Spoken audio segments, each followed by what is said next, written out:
Hey, everybody. Good afternoon. Happy Sunday. Sorry for the delay. Just wanted to hop on here for just a little bit today. It's not going to be a real long Q&A, but it's in regards to the Turning Point presentation from a few weeks ago. And so some of you had sent some questions in just through email and just wanted to, I'm going to be going through the chat here. So I'm just going to start at the top, but this is really around the Turning Point specifically because we'll do other Q&As in relation to other topics. But for those of you that did get a chance to watch it, it was really in regards to, self-awareness and self-accountability. And so that is something that I believe every mom needs to navigate, as did I. Hi, everyone. Hi, Donna. Hi, Toothy Giant from Canada. Thanks for spending your Sunday afternoon here with me.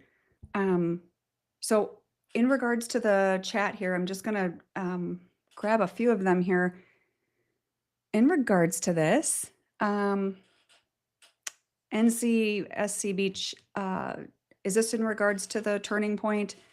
My son is 36, not even a simple I love you, not after saying I'm here when he's ready. I have a daughter-in-law that's may have control issues, narcissistic. Okay. So yeah, if you are referring to self-awareness here, I would say that would be where you'd want to start, to be quite honest, because those are super difficult conversations and relationships to have when you have someone else kind of navigating that for him, it sounds like. So when you're saying you're ready and all of that, you have to keep in mind that he might not be. And so you really need to get to the point where you can accept that for the moment, because pushing is just going to push him further away. And so keep that in mind for sure. Toothy Giant, my son has reached out to me several times. However, he has not come home yet. The university's starting. He'll return for that. Should I send him a gift? Was thinking edibles. Yeah, I'm not really sure on that. I'm not going to answer that. Hi, Terry. Hi from Houston. Hi from Florida. Hi, Tammy. Denver, Gabrielle. Hi. All right. So who else has questions in regards to the Turning Point? Self-awareness, self-accountability. Gabrielle says, it's been a year for me. I want to send a note to my daughter, but I don't know if it will help. And Gabrielle, that's one of those things on depending on how long it's been, right? And I know we've navigated that a little bit. It's really one of those things that you need to think about. First of all, first and foremost, I always say you need to be at a point where you're okay, even if you don't get a response from them. And if you can honestly say, yeah, I can navigate this no matter what. If I don't get a response, if I do get a response, I'm going to be okay either way. Then I say send it. But if you're at a point, if you feel like you're at a breaking point where you're like, I'm still really, my feelings are still super sensitive, I don't feel strong enough for that, then I would say pause and don't do it. There's always time to do it. But we don't want to rush it, because you may not get the answer that you want immediately. And like I said, sometimes you get the answer, sometimes you don't. And that's really where self-awareness comes into for all of you, because it's one of those things where, as I said in the presentation, like we assign stories. This goes for all of you. We assign stories for all of this, for each incident that has happened with your son or daughter. And it's up to you what story you're going to assign to it. So you're either going to be a victim or you're going to be a victor. And I hope that you choose the latter, because, sitting in the place of being a victim all the time, and not that moms don't go through that, because we all have those days for sure, but we don't want to stay there. And that's where the self-care piece comes in and all of that. But self-accountability, like really figuring out what is your responsibility and navigating that. And that can be very challenging, very challenging. Hi, Gwen, Denise. All right. Anyone else have a question regarding? Donna says she wants to drive, so looking into coming as well. Oh, okay. Hi, Donna. Yes, I think I remember getting a message from I think you had put a YouTube comment. So email us if you want more information. Tammy, Terry. Yeah, so Tammy says, my sons don't want me to be involved in their life. They don't call even when I visit. They don't see me. I am going to be a grandma in January and my joy is gone. That is very extremely difficult. I won't pretend that it's not. There's a lot of moms. I want you to know first that you're not alone. So I hope we do see you at the retreat, Donna, so we can support you during that. But it's very difficult. Again, what is within your control? Your self-awareness, what are you responsible for? And the accountability piece in regards to owning the past. This is a whole nother teaching, but in regards to, whether you're writing a letter or, what all that looks like, you have to keep in mind that what you don't want to do, especially in the very beginning, I think one of the biggest mistakes that moms make is apologizing for anything and everything, even if it didn't happen or even if you didn't do it. So we all have things we could apologize for, right? And we should be doing that as we go along. But when we know better, we do better. And so we want to keep all of that in mind. Yeah, you're definitely not alone there, Tammy, for sure. I serve a lot of moms who are grandmas and navigating not seeing their grandkids, some not being there for weddings, some not being there for the birth of the kids, or even seeing the kids as they grow up.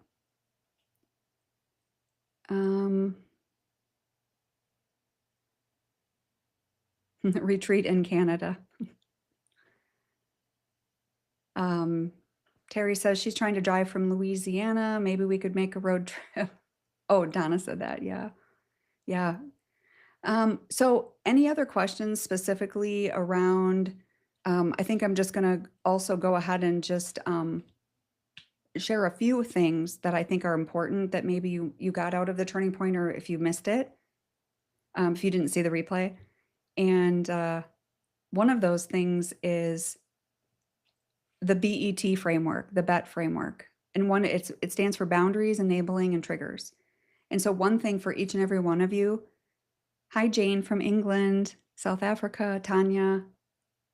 Thank you for coming. One of the things that I want you to remember is when you're wondering what boundaries to set, and remember, the boundaries aren't for anyone else, they're for you.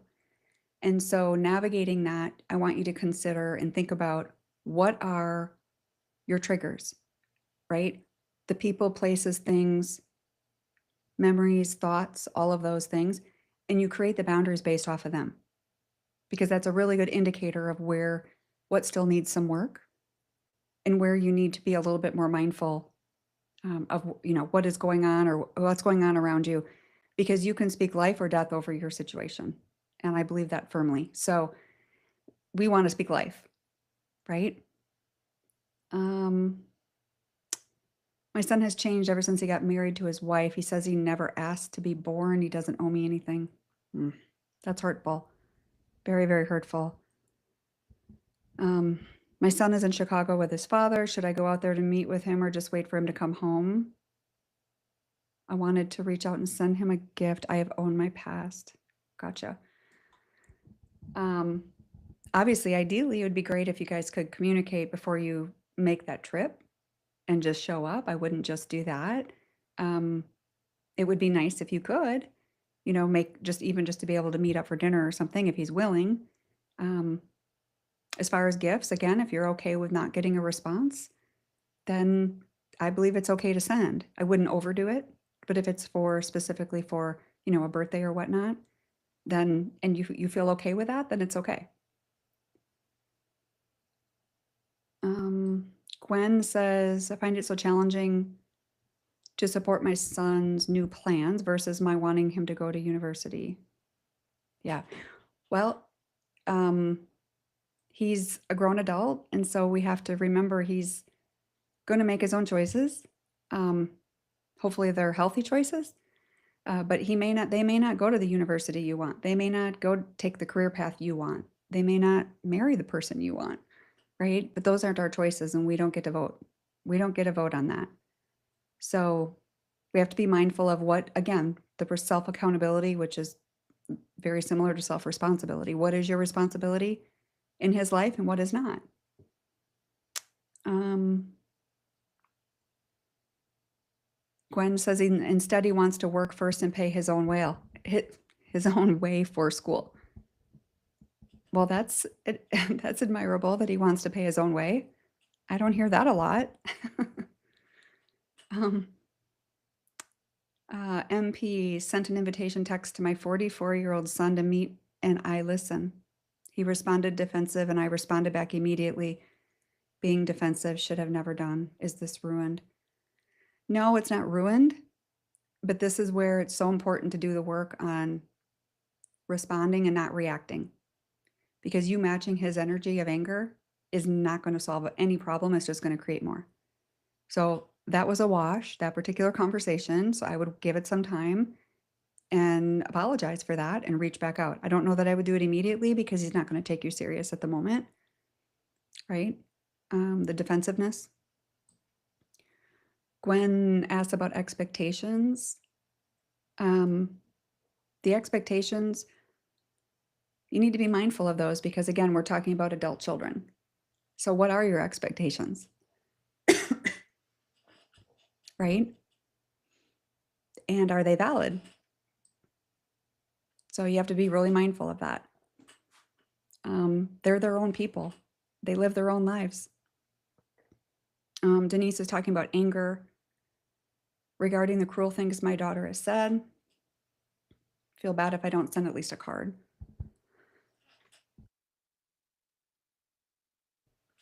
Excuse me. You can definitely send her a card. You can definitely send her a card. It's one of those things that doesn't mean you're a bad mom, but sometimes we are angry over things that they've said and vice versa. But you're trying to guard your words and your heart. And I think that's part of it. Thank you. If you don't send at least a card, no, you're not a bad mom. Again, that goes back to the whole, am I going to get a response? And if I'm not, is that okay? Am I okay with that?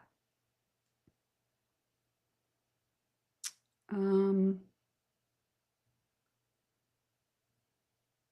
you give us an example of a mom boundary? Okay, well, disrespect. A lot of you are dealing with disrespect from your kids. And with that being said, one boundary would be that you're not going to tolerate that. And so if your son or daughter is contacting you and, being downright disrespectful and cannot seem to regulate themselves and calm down, then that's a boundary where I'm not going to talk to you on the phone when you're going to treat me that way, right? It's just a self-respect because we teach people how to treat us, including our kids. So that is definitely a big one that I see a lot that moms have to do. And it works because you're reteaching them how to treat you. And many times, not immediately sometimes it is, but more times not, they end up changing. The kids end up changing also in regards to not reacting because you're setting the stage, you're setting the example. So it works well. Hi, Debbie. How do I get a response from my daughter who has been estranged almost 2.5 years and has gone no contact? And I just want to know why and what happened. How do I get communication started?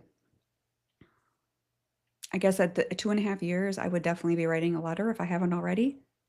And if I wrote one in the beginning, I might have wrote one that was too long. A lot of moms do, had too much stuff in it, too many words that could be analyzed by them as pressure. And so I would rewrite that and lower the, actually no pressure to them, let them know you're there when they're ready and what will it take to be able to start a new relationship, and let her know that you have changed and that you've been working on yourself, because that's the big thing. A lot of kids will say, some do it out of spite, don't get me wrong. They'd be like, Mom, you need help. Well, you know what? We all need help sometimes. So that is just one of those things. But I would definitely attempt after that, after 2.5 years, for sure. Definitely would attempt that. Yes, we have posted the Turning Point presentation in here again for you in case you haven't seen it. Donna says, I can't walk away. I can be still and quiet, although I am sure she's going through more than I can imagine. Yes. Glad you see that. We as parents will be available forever when she's ready. We love her and our granddaughter. Yes. And that's hard. It's a hard thing to handle. And I serve a lot of moms who some of are just starting out, like it's been a few weeks or a few months, and some have been several years. And it's a very difficult situation for sure. But you're not alone. And that's the thing. Like you have a community if you want it, right? Tammy says she's still angry about many things that were said, and I can't even respond to my son yet. Smart. It's really smart that you realize that. Then you know for sure it is not the time. And this is where you're going to work on yourself, navigate that, and then you're going to feel like it's time. But that's wisdom, Tammy.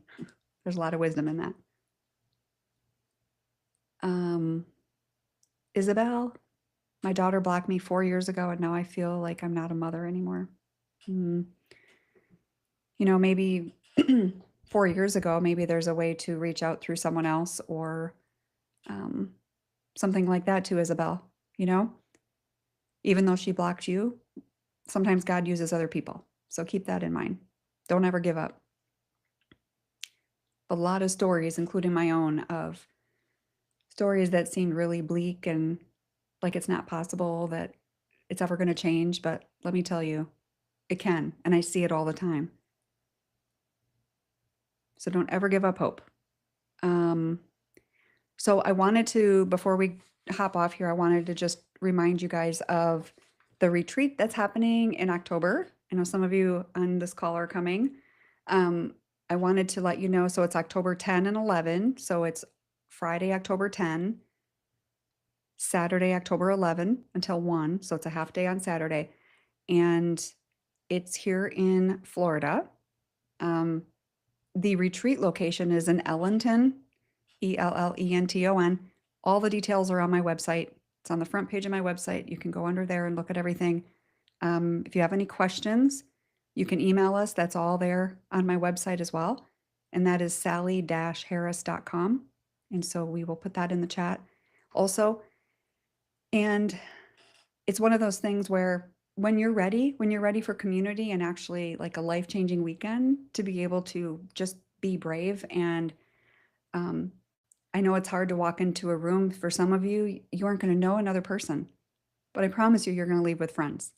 And I would love to be able to serve you that weekend. But it is a powerful weekend. And actually, for the first time, my daughter is going to be attending, and she's going to be doing a really powerful Q&A session with the moms. And I'm super excited about that. And God's put that on her heart. And so that's what we're going to be doing. We have a couple other guests as well, but we just have a powerful weekend together. So you will not regret it for sure. So that would be great. I would love to see you all. And I see a couple more questions here. Yeah, there's the retreat details. Tanya said, bring this back up. How do you get through a day without constantly thinking of your child and playing situations in your head? I know there were times that I could have done better, but I was always doing my best. That's what most moms feel, right? I mean, yeah, we have situations that happen and all of that, but really at the end of the day, we did the best we could with what we had and that we knew at the time. And when we learn more and that, then we do better. That goes for anything in life. So one tip that I share with my group coaching and my one-on-one clients, and it's going to sound real simple, but it works. And I want you to start scheduling your worry time. So you are not thinking about her all day constantly. He or she, your son or daughter, you're going to stop thinking about them all day long. You need to be able to function and move on with your day. And so you're going to schedule that worry time. So what does that mean? It means like you set aside, if it's 30 minutes a day or 30 minutes a couple times a week or whatever you need, You do whatever you need. But at the end of the day, there is that time allocated for you to be able to do that. So as these thoughts come up during the day, you're going to be able to just shut them down and say, nope, I need to continue with my work, or I need to continue doing whatever it is you're doing, right? And it's not that you're forgetting about your son or daughter.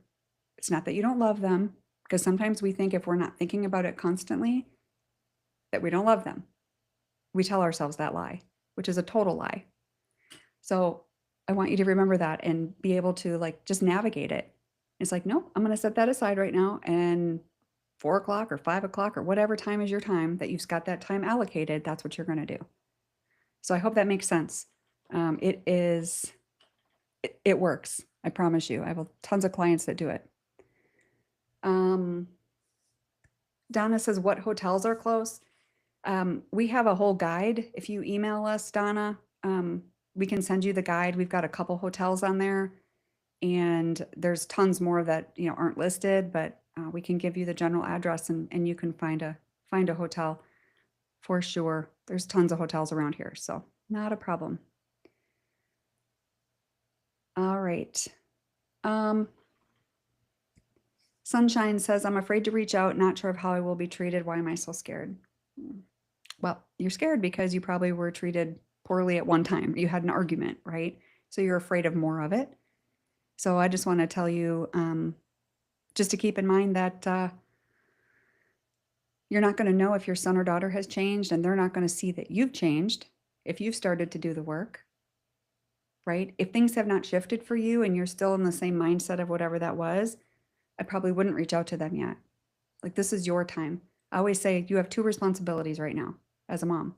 Number one, take care of yourself, grow yourself, make sure your self-worth is higher than when you left them. Know your self-awareness, your self-responsibility, right? Know who you are. And then you need to pray for them, because there's nothing you can do for them right now in the natural. That's where prayer comes in. Let God be God, and you be mom, and focus on yourself, get healed, and then navigate it. And you might just be surprised. So that's what I would do. All right. Well, thank you so much, all of you, for hopping on here today. And if you have any questions about the retreat, any further questions, you can email us. My website, again, is sally-harris.com. Or yeah, you can email us at the team at sally-harris.com anytime. And we will talk to you soon. Have a good rest of your weekend.